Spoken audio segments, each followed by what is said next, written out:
আমি তোমাকে পছন্দ করি। আমি তোমাকে পছন্দ করি না, জানি না কেন সবাই আমার পিছে পড়ে থাকে। তারপর আমি রেগে গিয়ে রাজের রাস্তা আটকে দেই। এটা কোন ধরনের বেয়াদবি? এখনই এই মুহূর্তে অঙ্কিতার কাছে গিয়ে ক্ষমা চাও। তুমি জানো সে তোমাকে প্রপোজ করার জন্য কতটা কষ্ট করেছে।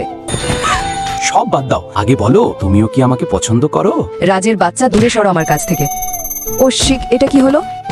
সরি রাজ, আমি এটা ইচ্ছা করে করিনি। সরি রাজ, এটা আমি ইচ্ছে করে করিনি। রাগ করো না, জানি না কিভাবে তার রাগ ভাঙাবো। তারপর একদিন আমি রাজের রাগ ভাঙানোর জন্য তার বাড়ির সামনে হুইল চেয়ার নিয়ে যাই। তারপরে আমি তাকে পুরো দিন ঘুরিয়ে বেড়াই। বাহ, এই মেয়েটা তো খুব ভালো, খাওয়ার জন্য পানি নিয়ে এসে দেবে। থাম, আমি নিয়ে আনছি। আর যখনই আমি পানি নিয়ে আনতে যাই, ক্লাসের কিছু মেয়ে আমাকে ফেলে দেয়। তারপরে আমি ন্যাংরা হাতে ন্যাংরা পায়ে রাজের কাছে যাই। কি ব্যাপার, পানি কোথায়? ওটা তো শেষ হয়ে গেছে। আর তোমার জুতো কোথায়? ওটা তো ছিঁড়ে গেছে। তারপর রাজ আমাকে বাড়িতে পৌঁছে দেয়। আচ্ছা শোনো, আমি তোমাকে কালকে বলবো আমি কাকে পছন্দ করি।